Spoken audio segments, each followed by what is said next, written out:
11 o'clock, so let's get started. Welcome to this very first FinFest USA virtual lecture. My name is Helena Halmari, and before we start, I just want to say a few words about this new webinar series. Because it's not possible to gather together at a FinFest as we have known it in more normal times.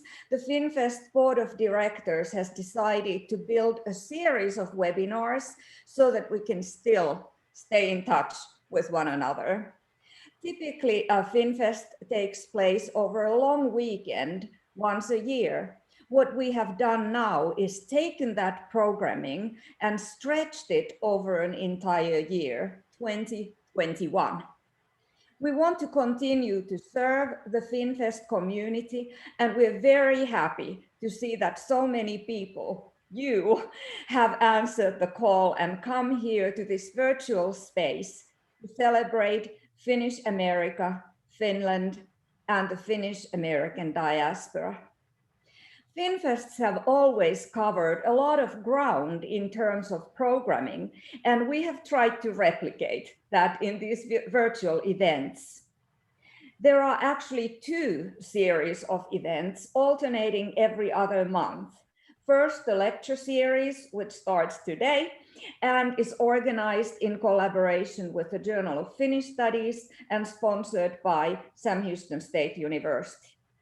Then we have the music series, which begins in February and is organized by Professor Jim Leary, and it's produced by FinFest joining the Nordic Folklife Project at the University of Wisconsin-Madison. So we have been building and strengthening bridges to bring this programming to you, the FinFest community. If you wish to review the descriptions of the future events and learn about the presenters and performers, you can find that information here on the FinFest USA's website, which is here at the background.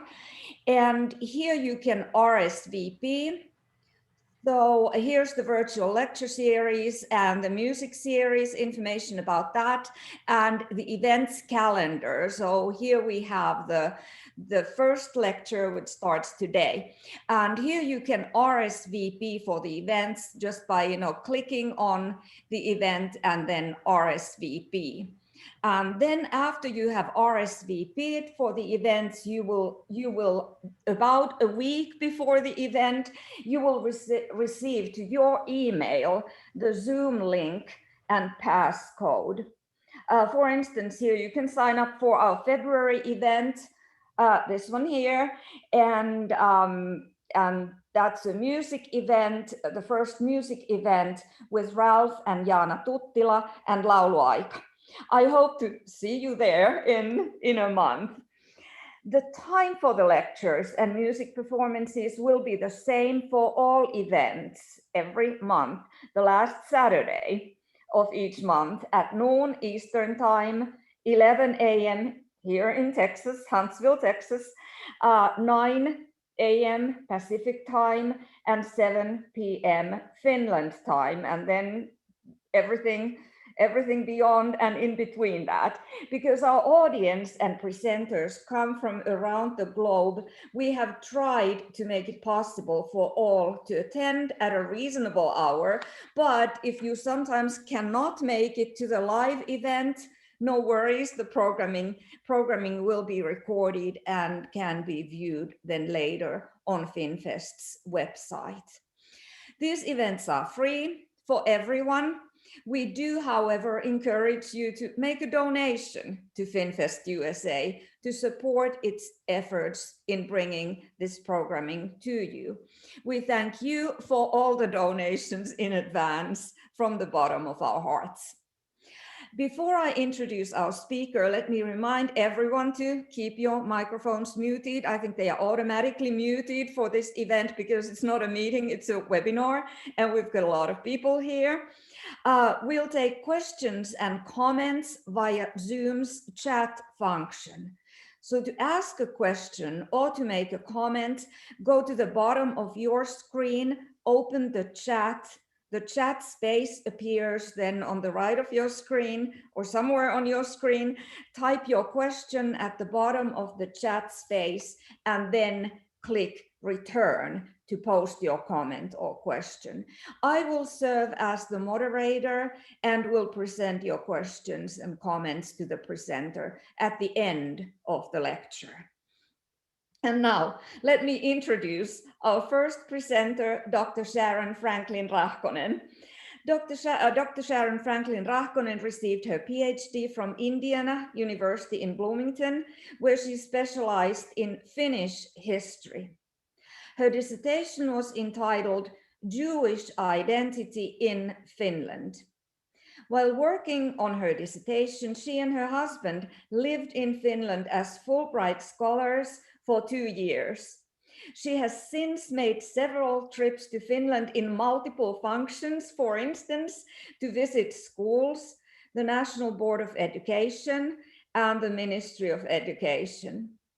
In addition to the study of minority identity in Finland, Franklin-Rahkonen's research includes women's suffrage and the development of Finnish education. Dr. Franklin-Rahkonen serves on the board of FinFest USA and on the Finlandia University Finnish Council in America. Sharon was named one of the Finlandia Foundation Lecturers of the Year for 2016 through 2018, and at that time she gave multiple presentations on Finnish independence to several civic groups. Franklin-Rahkonen is currently an associate professor of history at Indiana University at Pennsylvania, where she teaches Russian history, Scandinavian history, and secondary social studies education. Her presentation today is entitled The Origins of the Finnish People. Welcome, Dr. Franklin-Rahkonen. The floor is yours. Thank you. Let me get my pretty pictures up here now that I hope everybody will be able to see. Thank you so much for being here today. We truly appreciate your presence. I have talked a lot about different aspects of Finnish history over the years to FinFest and professionally. And people are usually very curious if they come to such lectures. They want to know a little bit more. But I find that a lot of people are really quite curious, but know nothing about the origin of the Finnish people. And so I thought that might be a good way to start this year's presentations. Where did the Finns come from?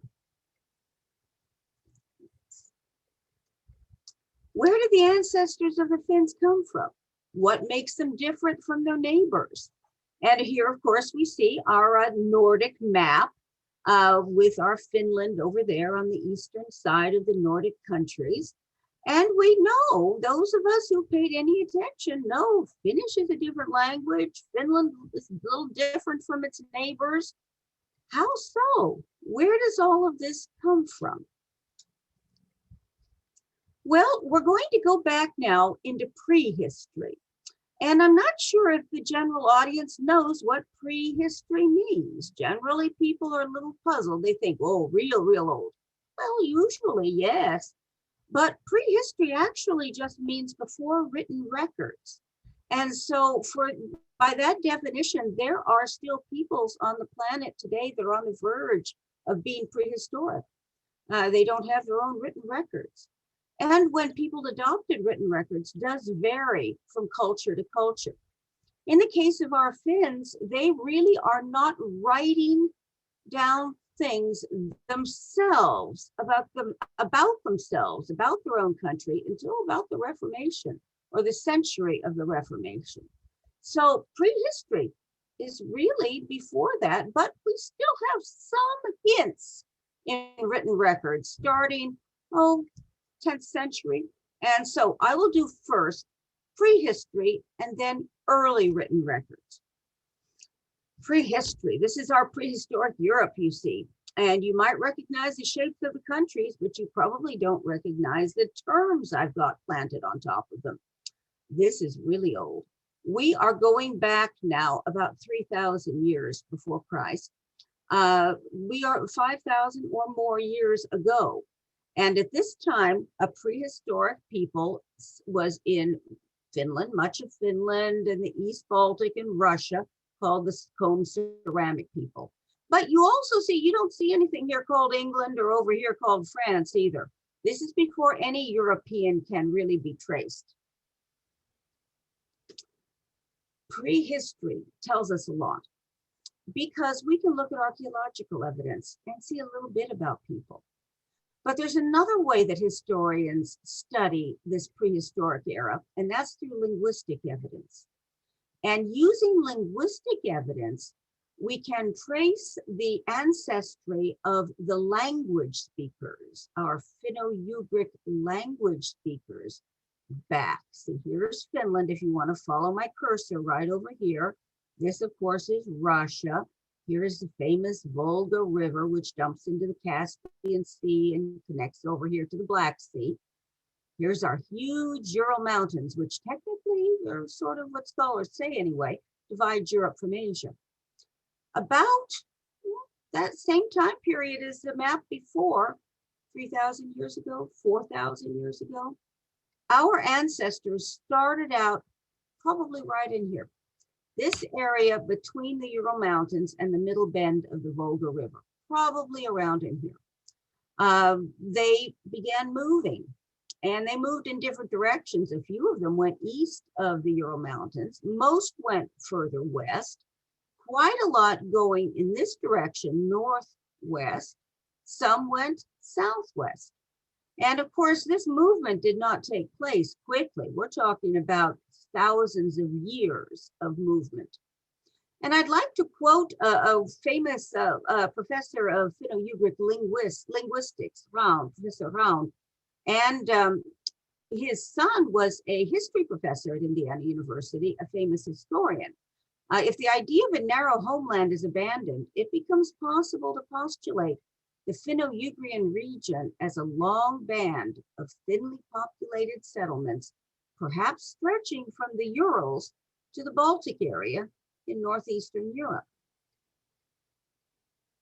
By 2,000 to 3,000 years before Christ, in other words, 4,000 to 5,000 years ago, we start to see speakers of our languages over in this area.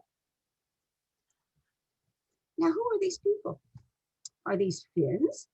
Are these Finnish speakers? Or maybe to be more exact, we should say Finno-Ugric speakers, because it's a big language category still. Are we talking about people or language?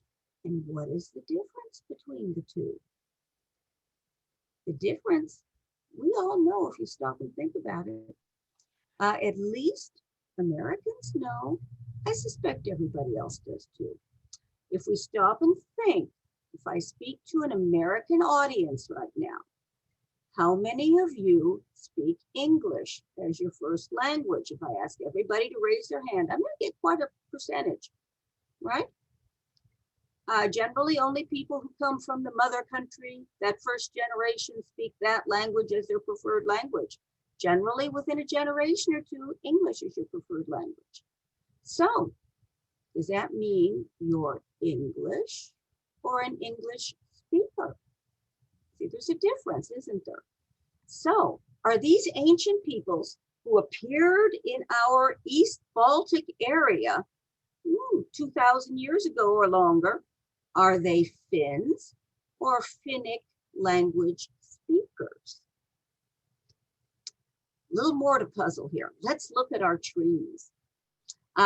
We often speak of languages as being on a language tree. And the great big tree over here, if you follow my cursor, is the Indo-European language tree.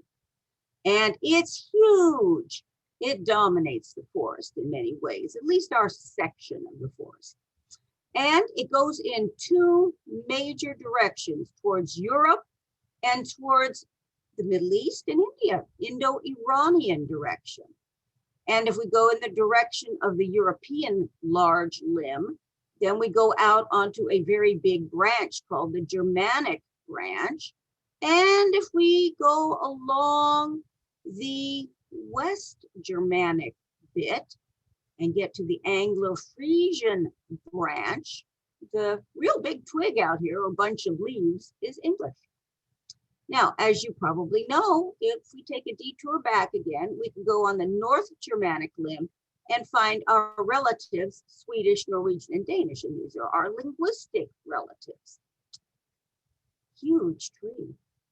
Now, look at our Uralic or Finno-Ugric tree over here. It's a little smaller. Why is it smaller and this one's so big? Well, you can probably tell. We've got English, which has a lot of speakers. We've got Spanish, which has a lot more speakers. We've got the Indian languages of Hindi and Bengali, and India has the most people in it of any nation on earth right now.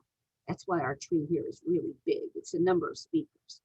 Not more important, just more speakers. And over here, our very small Finno-Ugric tree, which is a nice tree also, but it doesn't have as many speakers. The one branch that you may have heard of goes up this direction, and it's got Hungarian on it. The other branch, the Finnic branch, goes to the East Baltic. And at the final end of it, our Finnish language with close relative of Estonian, more distant relative of Sami, and we've got some more distant relatives too as we go back up the tree towards the big trunk. One more little thing to point out. Look at this area here that's highlighted in red. Finnish is a Finno-Ugric language. It is not related genetically, linguistically, point of origin with any of this, the Indo-European tree. But what's it closest to? As we've got our two trees here in the forest. Our tree is close to this tree, and it's very close to the Swedish branch. You see this, the little limb that says Swedish, and here the little limb that says Finnish. So the two have different origins. They speak very different languages, but they affect each other. How so? It's a forest. Wind blows, leaves blow back and forth. They get their leaves on each other's tree, and they pay attention to each other. And so there's influence, but there's no genetic origin, no. Now, who are the Finns linguistically related to? Linguistically, the colored spots here that you see on the map. Finnish, right here where you expect it to be. And the Sami covered a very large area once upon a time. Now it's more restricted to up here, but it covered, see, look how far down it went in Norway and in Sweden once upon a time. Karelian over here, Estonian here, and then smaller groups. These are all smaller groups that you see right here. Hungarian, a big group over there. The rest of them are all in Russia or the former Russian Empire. And so some of them are bigger than you might think. For example, there's over 1 million speakers of this language, Mari. So some are small, some are so small that the number of speakers are in danger of disappearing. Others are a reasonably big number still. Now, again, are these speakers or are they people? The Finns and the related peoples did not arrive in the East Baltic at one moment. Professor Jason Lavery of Oklahoma State University said, quote, "They did not arrive on the Finnish peninsula as a ready people." So look at it from this angle. Being a Finn is really a very recent concept anyway. And it probably means that we've got a lot of contributions to our culture and our genetic makeup. The origin of the language is not disputed, but what makes Finns Finns is something that has developed over the millennia. And it's something, of course, that we treasure today, but it's still changing. Just as it changed over 3,000 years, it's still changing today as well. Now let's move on to written sources. That's prehistory, and there's a lot of overlap between prehistory and early written sources. This first one I'm going to mention from the year AD 98 is prehistory in the north of Europe. But this is the first time that we see a word that may relate to the Finns. See this word here, Fenni, appeared in a Roman named Tacitus in his book Germania, which is a history of Germany, the German tribes, the barbarians to the north of Rome. However, it's unclear if the Fenni really had anything to do with the present Finnish people. But it's the first time we see such a word in print in any European text. And so historians always like to note it. Now, we can definitely say these probably relate to Finland. It is assumed, it is taken by historians and linguists that these are relating to what we think of as Finland today and Finns. They are starting with the 11th century. And these lovely pictures that I've got up here are Scandinavian rune stones. Rune stones were memorial stones for somebody important who died, generally in battle, but it might be something other too. There are some that are from people who were very wealthy, important, the Lord and Lady in the community. But generally they died in battle, and so their relatives posted these memorial stones later. This rune stone on the left, now this is a drawing. You see, it's not a photograph, it's a drawing because it disappeared.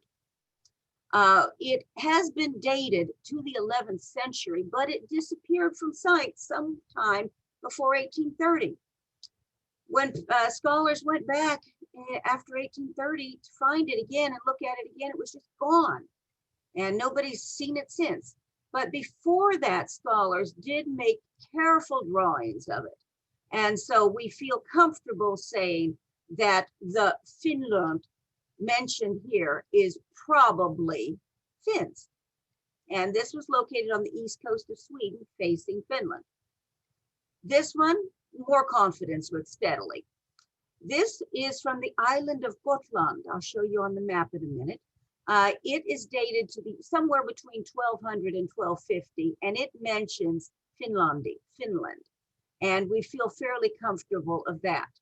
Many scholars think that the Finland's Swedish-speaking population originally started moving from the island of Gotland onto the archipelago and onto Finland proper.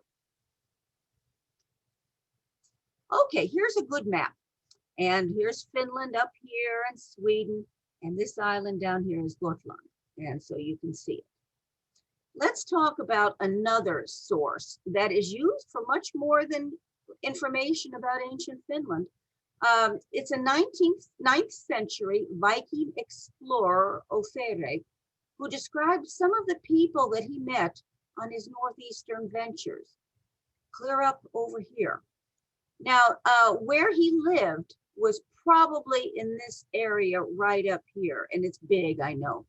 But he told his story to some English scribes, and they wrote it down, or at least they wrote some of it down. In the Old English Orosius, his journey northward and around the Kola Peninsula, which goes clear over here, is described. And he described lands, peoples, and to try and document this, he describes how many days it took in his Viking ship to get there. And scholars have studied Vikings very carefully. They know about how the ships moved through people rowing with oars and sailing. And so it's a fairly good way for us to estimate, to confirm where he's going and who he's talking to. Now, he described 3 peoples that he talked about, the Finnas, that we think today are the Sami from up here. Then the Cavenos, from right over here, north of the Gulf of Bothnia. See, here's our Gulf of Bothnia, north of it, but a big north, going clear around it, you know. They were described as people who often fought with those in Norway. And of course, he is himself from this area. We're not saying Norway so much right at this point, but this is what it would be in the present day time. And he describes another group over here on the White Sea, which I will point to. Yeah, right over here, the White Sea. We do not know which part of the White Sea. See, it comes in from the Arctic Ocean and has these bays around it. We don't know if he means clear up here or if he means further down. It's a little bit puzzling. The people he describes there are called the Beormis. At least that's how it's reported in the Old English Orosius journal.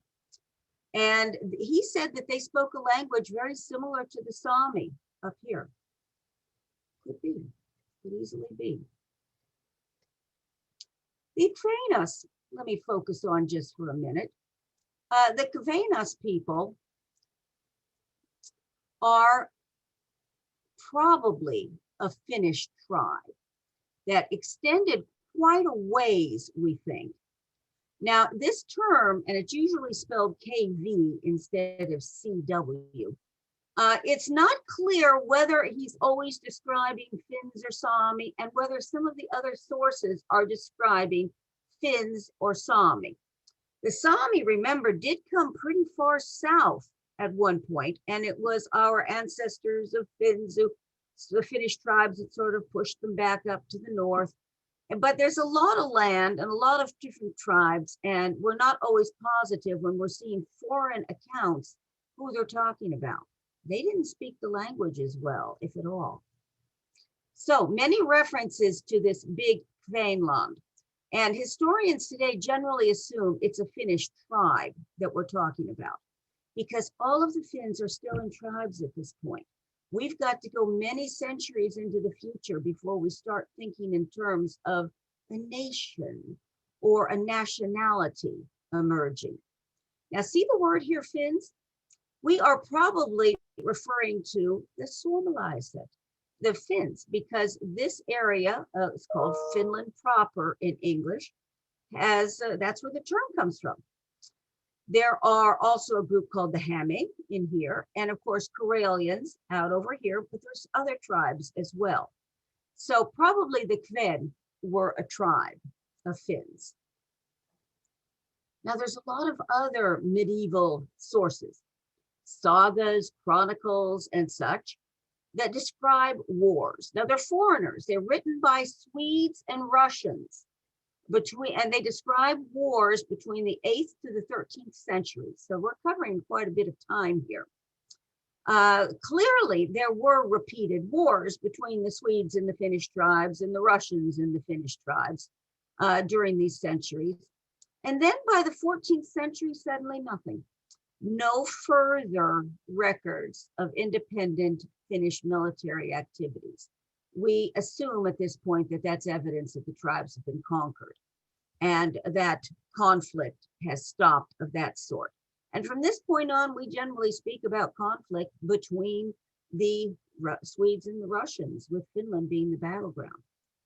Now, this isn't a modern painting, of course, but of a famous scene, the death of the Viking leader Olaf II in 1030, who was defeated in Finland in a battle in 1008. The battle's called the Battle of Herdala. At least that's a Norwegian term for it. And so this is very interesting. We are assuming that the people they're fighting are the Finnish tribes. Now, these written accounts are early, they're sparse, they never give us as much information as we want, but historians use what historians can find. Bear in mind, we take everything with a grain of salt, and sometimes it's more than one grain of salt. Sometimes it looks pretty weird. I'm going to show you a weird one just for fun's sake.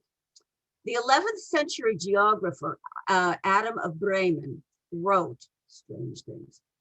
But before I tell you the strange things, well, you can read it here, but before that, let me say, his geography was accepted and important to scholars of all disciplines for the 11th century. It is an irreplaceable work, actually. We don't have other things. But what he said about the Finns were a little peculiar. He said the Finnish peninsula was inhabited by people described as cyclops, Amazons, and humans with heads of dogs. I mean, really. How does he come up with this? Especially when scholars take him so seriously in many other ways, in other areas that he's describing. Well, he was German. Where's Germany located? It's not next door to the Finnish tribes. The chances are overwhelmingly good that Adam of Bremen did not travel there himself and see everything himself. What did he depend on? Travelers' accounts. He had people come in who had reportedly knew about those areas. They came in and described things to him.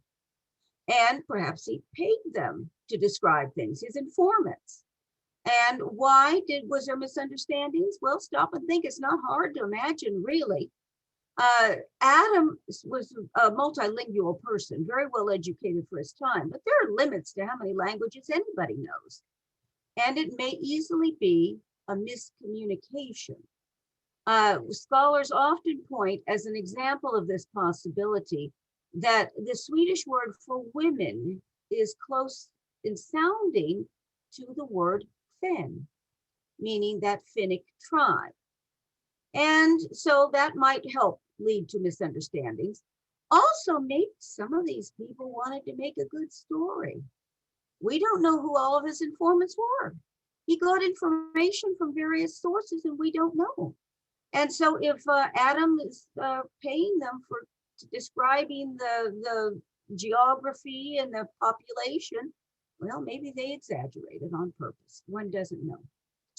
Anyway, we've got some odd things here too in history that really do make us sit up and wonder. You see my picture here? I thought you might like this. I found this just browsing on the web, of course, and I like it. Most things I find I don't think are realistic enough for us to look at. But this one is a reenactment of a tribal Finnish warrior armed with a spear, a sword, and a wooden shield that's covered with leather. He's got on a fur hat, a cloak that is designed so that his right arm is free so that he can act. See, he's got that spear in his right hand. He's got a woolen tunic. He's got clothing on that I think is quite possibly correct. At least it is quite reasonable, quite reasonable. He does not carry his bows and arrows, which we have evidence that they used at this point, and not using skis, which we also have evidence that the Finnish tribes used at this time. Now, the first written source in Finnish by people living in Finland, at least for a long period of time, is the legend of Bishop Henry. Now, the legend of Bishop Henry is from the 12th century, but one of the problems is that it wasn't written down for 150 years. So we have to be very careful as we look at it. And both of these paintings you see are from later centuries. He lived allegedly in the 12th century. This is around 1450. And this, of course, was painted in the middle of the 19th century. We can see from the style of painting that it's 19th century as they're getting to a romantic type style of painting going.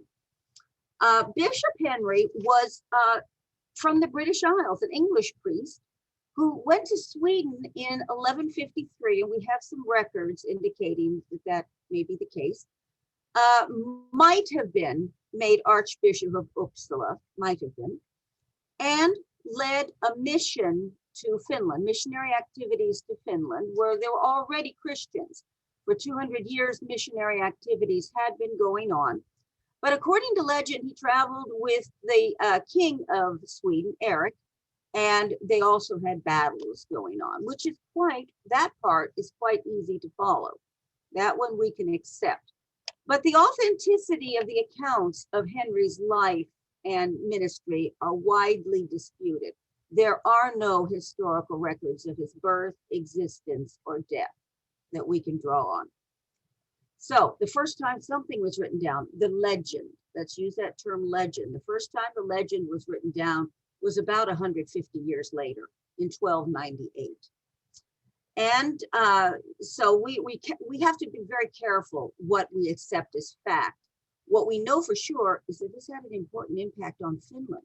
Whether it was true or folklore, it had an important impact on Finland and the way the Finns developed. Bishop Henry is going to become the patron saint of the Turku Cathedral and that's in written records by the year 1320. And he becomes in many ways the patron saint of what is Finland also. Now, what's the story here? Well, there's the cathedral. Yeah, I wanted you to see the picture of the cathedral, which is a lovely old cathedral. If you haven't been to Turku, you need to go and look.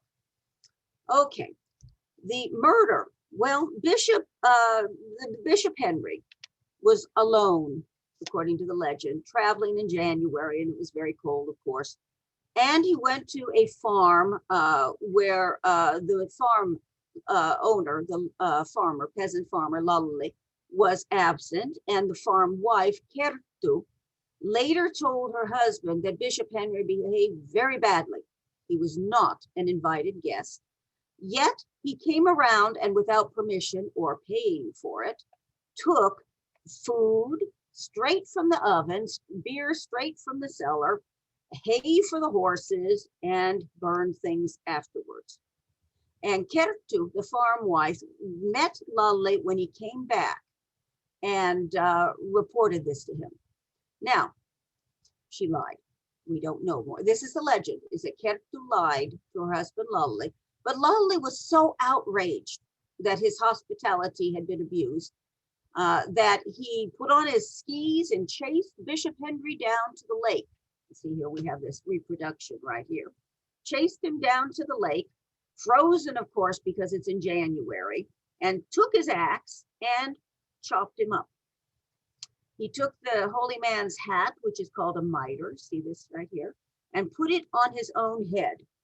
Then Lalli went back home and told his family what had happened, what he'd done.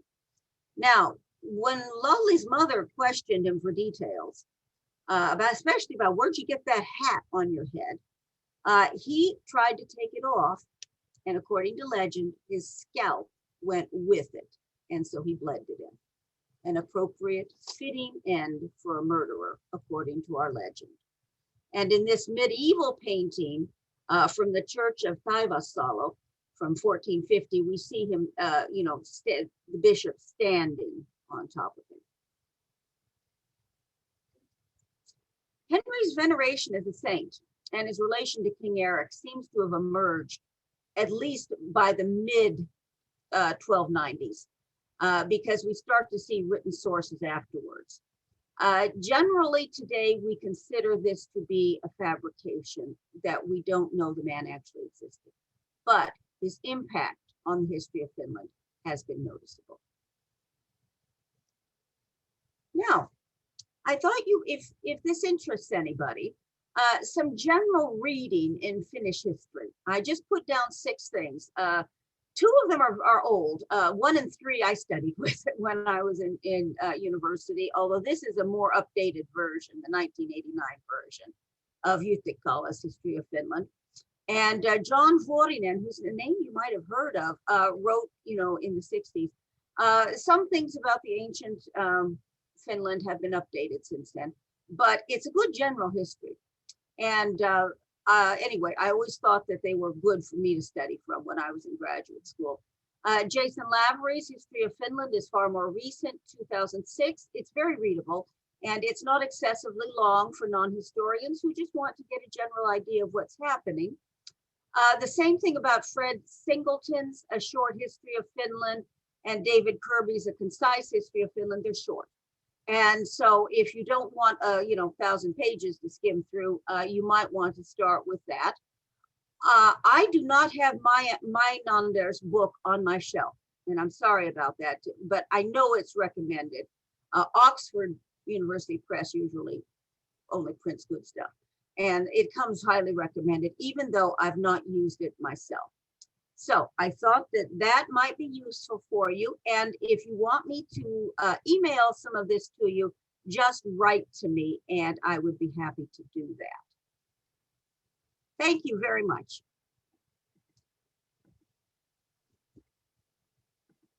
If you have any questions or discussion, I would be happy to take your questions. So yeah, we already have some questions. Thank you very much, Sharon. This was fantastic. So a comment from Nathan Gibson from University of Wisconsin-Madison. He writes, I also appreciated John Vuorinen's text while I was in grad school studying Finnish. And that's for everybody's information, John Vuorinen, and Finnish history with Toivo Raun. I second the Vuorinen recommendation and appreciate the others. Thank you, says Nathan. And then Hilary Joy Virtanen from Finlandia University is making a comment. Maynarder's text is what she uses in teaching, and it's a good book. Excellent. Kathy Loops is saying wonderful presentation. Thank you. Lauren Hoffman comments that was fabulous, and fabulous is in all caps. I agree. Heather Radcliffe Cedro is saying thank you for a great presentation. Richard Reel, thank you. Lauren Hoffman, go Badgers.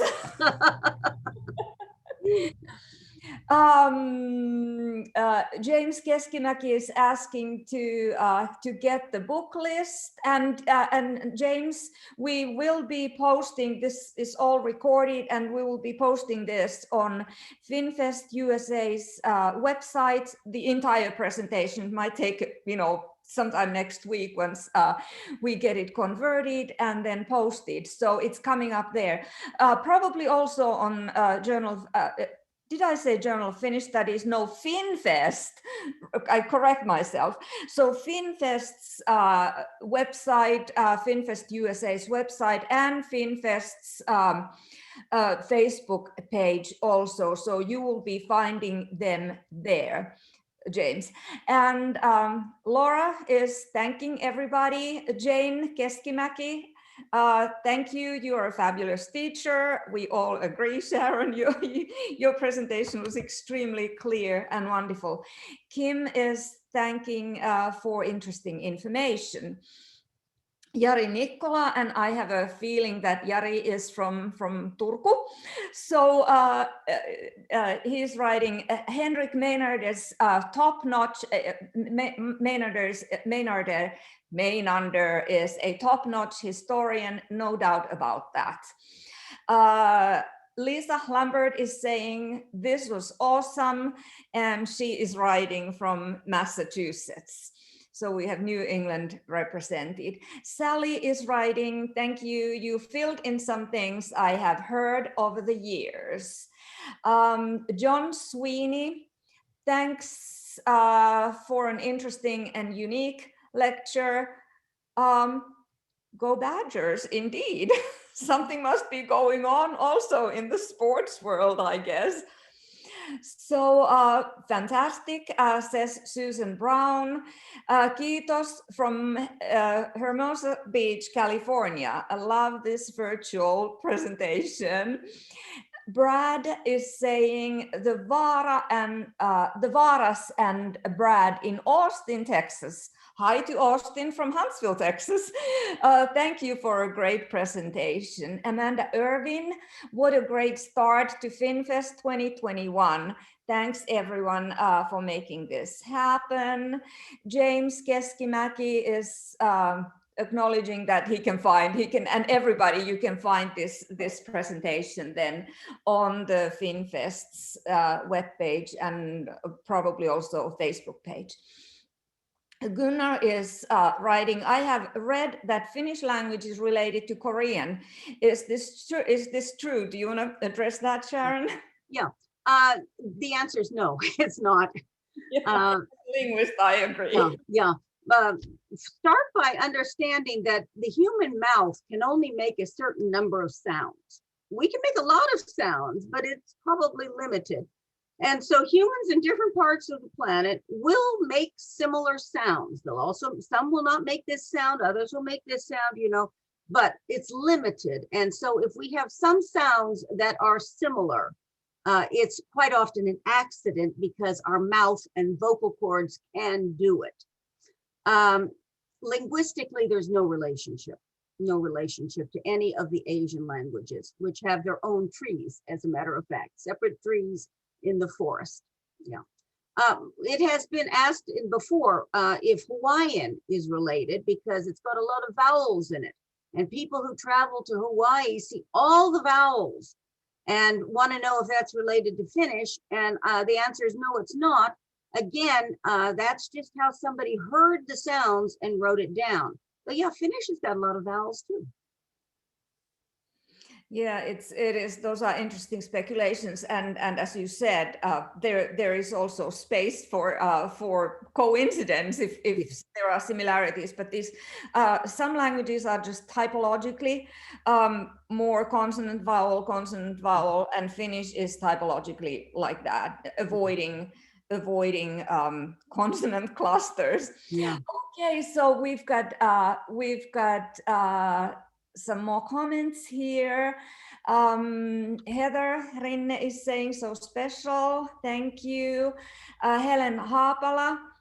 Well, this is a question. Why do you think people so often assume Finnish is part of the Scandinavian languages? Is it just physical proximity? Lack of deep knowledge to some extent, of course. You physically, there's a lot of evidence that they would be related. If you don't know, and you're just sort of looking from afar, Finns, Swedes, Norwegians, Danes, kind of look alike. We have the same government setup, social welfare networks in the present day world. And there's a lot of cultural similarities and connections.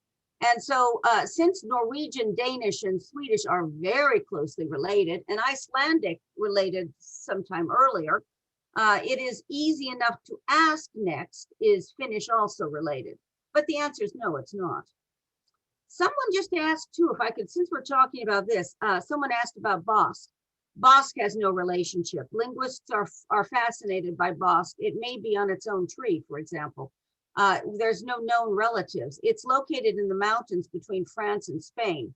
And as far as I know, maybe Helena knows more about it, but Basque has no known relatives. It's one of those very interesting ones that fascinates linguists, but it's not related to our group. That's true. And Basque is still one of the language isolates. And nowadays, of course, with DNA, there have been DNA studies that people are looking at the DNA of the Basques in order to try to figure this out. And when we're trying to figure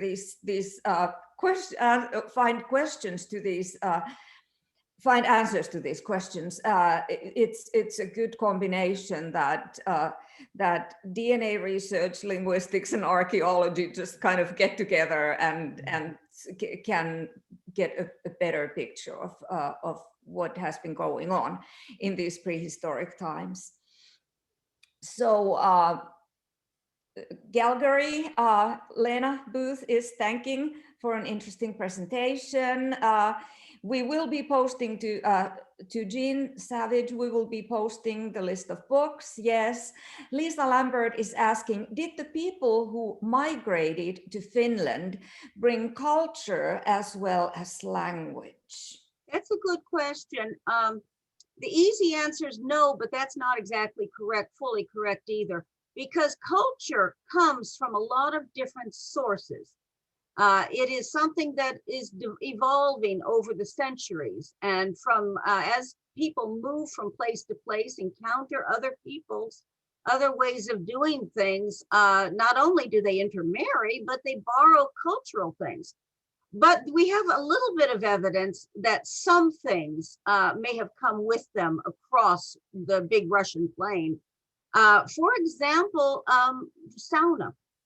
The concept of sauna, of course, it's not a hard idea to come up with a sauna when you live in a very cold area like this. And, as you create things, that seems to me kind of a normal thing that you might create. But it's found across northern Russia too. Even though Russians today do not have sauna in their culture per se. You ask a modern day Russian if they have a banya, a sauna, they'll laugh at you. But it is part of their history, historical culture. And so we're not sure where that came from or when it emerged, but it covers a wide swath of area, not into Sweden though. And so it's possible that some bits of the culture came along with the language speakers as they moved northeast across our area, northwest across our area. Generally speaking, though, we assume that culture came separately, and it is formed of so many different factors that come together that it's harder to separate them out. Great. Marjut Kuklin is thanking you, saying this is very interesting and a nice Finnish flag as an emoji. Laura is asking, is there some website better than other to search for the Finnish ancestry? Oh boy, you're asking somebody who's not really great with technology herself a question like that. I would start with anything that is from the Finnish government and the Finnish universities. I would start there. For example, the Finnish government, the embassy has got all sorts of different things you can look at, including some nice short little articles here and there about different things in Finnish history that might interest you. Another thing is to look at, I'm sorry, that's written sources again. I was going to say, I tell my students always to get the books out and look at the footnotes and the bibliography for sources.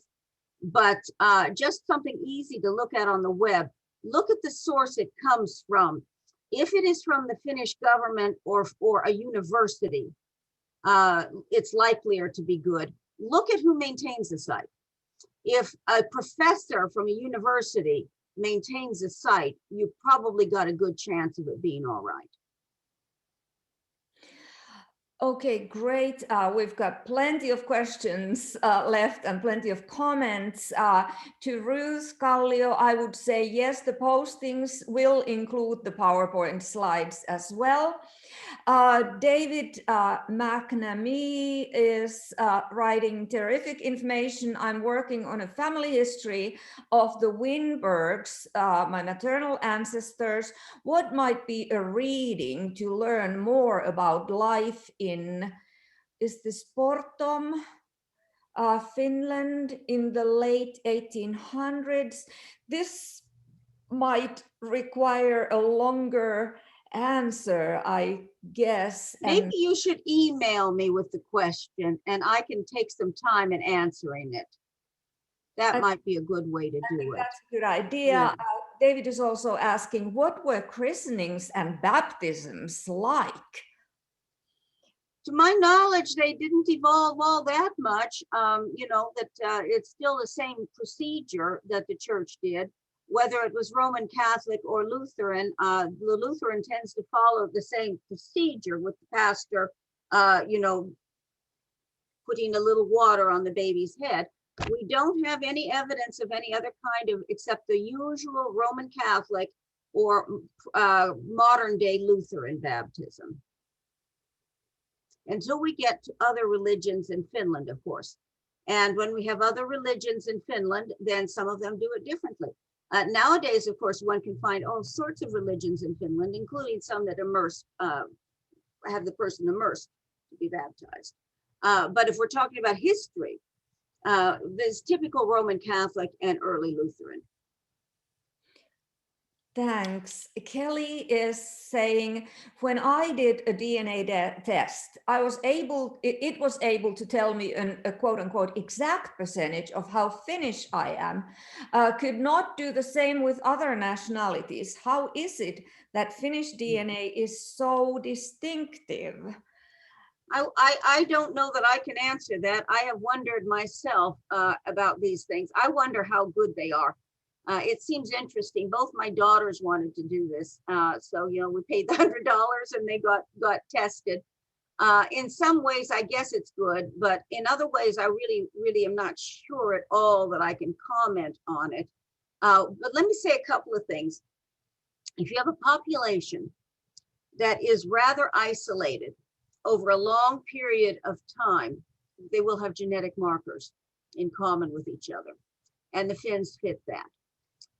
And so as the population starts getting bigger and intermarries with outsiders more, which is what's happened, some of those genetic markers might still linger.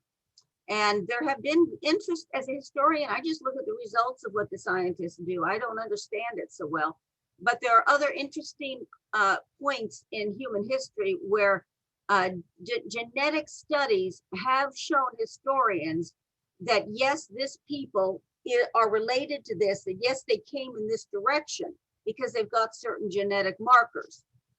In studying Jewish history, I have found this to be the case also, that one can study very different kinds of people and they still have these, what we might call Jewish markers in their DNA. So I think that maybe that's the best way to look at it, that when the population is small, and Finland had a small population at many points in its history, the early prehistory, and even in the last 500 years, there have been points with war-induced famine and such that the population of Finland dropped alarmingly, and it takes a while to build up again. So under these circumstances, an isolated people, limited outside marriage, and the DNA can reflect this.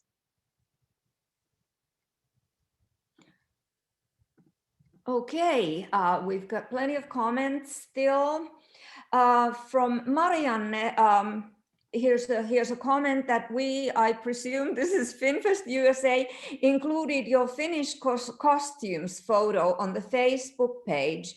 Could you comment on that a little bit? If it's the picture, I think it was. I saw Marianne's comment, and I hope that I remember which picture it is. It's from a 19th century version of the Kalevala, and it's based on what it is assumed a typical folk costume looked like. And bear in mind that people dressed like that for special occasions. They did not wear that when they went out to work in the fields or milk the cow, you know. That these are, and really, if you look at a lot of the folk costume styles that they've reproduced for today, you can still see these emblems that are distinctive looking, the distinctive looking jewelry, for example. On the man's costume, there's a puukko, you know, the knife that is sort of on his belt. And there are these distinctive features that are very much seen as part of Finnish custom. And so they probably go back a very long ways, but I don't know enough to comment on how ancient they are. The fabrics are going to be limited. That I can say for sure, because we are in the very far north where many things don't grow. We have wool. I have every reason to think we've got linen, although I don't know that for a fact, but I think so. And therefore, you know, a lot of and fur. We have fur. And so these are appropriate fabrics to use. People have always had folk dyes for color, but it takes a lot of effort, and you might not bother to do that except for special things. Yeah, Hillary comments also, I see linen was traditionally used. I know linen comes from a plant, and I wasn't sure where it grows, but I thought it grew in cold country because Ireland became known for linen. But anyway, so it's kind of interesting. Flax was very traditional to grow also. So, you know, you can get linen from that. And so it's very interesting to look at it from these perspectives. As far as actual style goes, we have some little hints in written sources that are very old. The man's costume, the Finnish folk warrior that I had earlier on in the slideshow, the reason I use that is because it's very similar in looking in many ways to Viking descriptions. The idea that when you're going into battle, you know, they didn't necessarily have coats like we have. And so that there would be an opening on the right side. It'd be more like a blanket that's draped around you in a certain way. And you'd have an opening for your right arm so you can wield the sword or the spear. That's why I used that picture, because I thought it looks reliable enough to me to throw in. Thanks. Jean Loma is thanking from Superior, Wisconsin. Elena Smith also thanking. Helena R is hoping to learn more in the future, and that's why we are bringing this entire webinar series for you. Risto Väänänen from Tampere, I think I know you, is thanking for a great presentation. That's my old stomping grounds. Elaine Moe from Massachusetts, Linda Johnson Hoffman is thanking, Heather Rinne is thanking, Carolyn Zucker is thanking, and she says she will let other students of Suomi Koulu know about this lecture. And that will be in Los Angeles. Heidi Horton is thanking from Michigan. Lynette Haga says, when traveling in Turkey, I was told that Finnish is related to the Turkish language. Is there a connection? We're not sure. When I started graduate school in 1978, they're in two trees, Uralic tree and Altaic tree. When I started in 1978, we said, yes, the two are connected. But by the time I finished and graduated, we're saying, well, we're not sure. Maybe not. Bear in mind that humans share similarities in the way the mouth works. They share similarities in how the mind works. One thing they have in common is called their agglutinative languages. They add things on to the end of the noun to indicate sort of like prepositions and other things. And just because Finnish does this and Turkish does this doesn't mean they're related. But they could be, and let's say it's not proven. It was a hypothesis and it's not been proven. Regarding Hungarian, someone I see asked too about Hungarian relationship with Hungarian. I wouldn't look for cultural connections there. It's too far away. It is long far away. Finnish and Hungarian linguistically are about as close as English and Hindi are close. They're on the same tree and we can prove it. But the cultural connections just don't reach that far. So, and only a linguist would recognize that there is this linguistic similarity. The person listening to it would never do that. We just don't, we're not capable of it. Yes, there's a lot of speculation about the connections, and there is this also what is called the Nostratic hypothesis, that these separate language families may be going together, but we don't know because that takes us like 15,000 years back, and there's no way of verifying that. I'm always like, I don't like to speculate.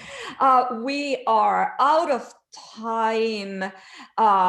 And we still have some comments.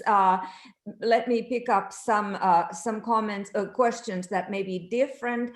Heather Radcliffe Cedro is asking, I just want to make sure that the Sami came before the Finns. It sounds like this is correct. Can the Sami be considered an indigenous people like the Native American Indians are? I'm sorry, I was reading another comment. Say that again, Helena. Yes, so Heather wants to make sure that the Sami came before the Finns. Oh, they did, yeah. And can they be regarded as Native Americans are regarded here, the similar kind of a situation? Certainly, people arrive at different times. Regarding the Native Americans and Europeans, the Native Americans were there much longer. We're not sure how much longer, but much longer. Sami and Finnish tribes are all coming and going and arriving. The Sami started getting there first, yes. But with the Finnish tribes coming and going and coming mostly, but in waves over thousands of years, I think that's a little harder to say. If we're talking about just time period. I don't know too if there's any point whatsoever in getting into an argument about who deserves to own the land. I've always felt like that's a kind of a pointless argument to get into. And in the case of the Finnish tribes, they've been there for thousands of years. Yeah, maybe the Sami were there an extra 1,000 years, but after a while, this does kind of become pointless. So I'm not sure what to say in response to that. Can I make one final comment? I know we're out of time, but Jim Leary just wrote and reminded me that the FinFest website has useful links to historical and genealogical sites too. If you want to go pursue our FinFest webpage, that's something else I don't mind recommending. As well as the Finnish government one is a good place to start. That's a good point. And Eila Härkönen-Hart is recommending the HISKI site, HISKI.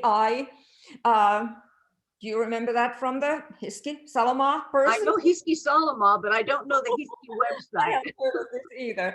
But that's a good genealogy website, according to Eila Härkönen-Hart. Yes, to all of those who are wondering, who came in a little bit late, yes, we will be posting this on the FinFest USA website. Marianne says, did the Kalevala invent a history for the Finns to connect to? I would say that this is something that Hilary Joy Virtanen and Thomas Hovey will be addressing in our March and May webinars, and some of these other questions, they repeat the same things that we have already brought up. We are all interested in similar kinds of things. Ellen is thanking from North Dakota, and Sally and Michael from California thanking, saying we miss seeing everyone at FinFest. This was a great way to stay connected. Thank you for an excellent presentation. And we'll probably need to end there. Our time is up. Karen is asking about Swedish-speaking Finns in southwest Finland. Mm-hmm. You want to briefly address that one, and then we are going to be closing the chat. Very, very briefly. They've been there a long time also. So I mean, saying somebody deserves a piece of land is ridiculous, because the Swedish speakers have been there a long time. I mean, in 1,000 years or more. It's hard to trace in some cases. When we look at archaeological evidence, we can't tell who they were. We can just tell about their culture. And so when we say that this group was here or this group was there, you have to ask, what kind of sources are we using? By the time we have good written records, they're there. And yes, they came from Sweden, from Gotland, from the coast of Sweden. And but it was a long, long, long time ago. And they had a big impact on each other, the Finnish speakers and the Swedish speakers in Finland. They've had a big impact. Not just culturally, but linguistically, they've had impact on each other. A lot of phrases in Finnish, although the two languages are separate, completely unrelated, there's a lot of phrases that show that they took this from that one, that there's a lot of words and phrases that have been borrowed. I loved studying Swedish because I already knew Finnish, and I thought, is that interesting? Look at that. The words are the same. I just didn't know that. So it's a lot of fun. Okay, well, thank you very much, everybody. We had over 227 at the highest level of participation. This is just fantastic. We're very happy. This shows that clearly there was a niche. We needed to do this, and I'm glad we were able to do it. And thank you. You made it. Your audience made it happen. Now, if we didn't address some of your questions, I'm sure that Dr. Franklin Rahkonen is happy to get emails from you, and that FinFest USA website, it has a lot of sources like Dr. Leary pointed out. So thank you so much, everybody, and you have a very good rest of the weekend, and we hope to see you next month, every month, last Saturday, and Wonderful. Look forward to seeing you again here, chatting with you, and thank you again. Thank you, Dr. Franklin Rahkonen, for an excellent presentation. Thank you for coming. Thank you.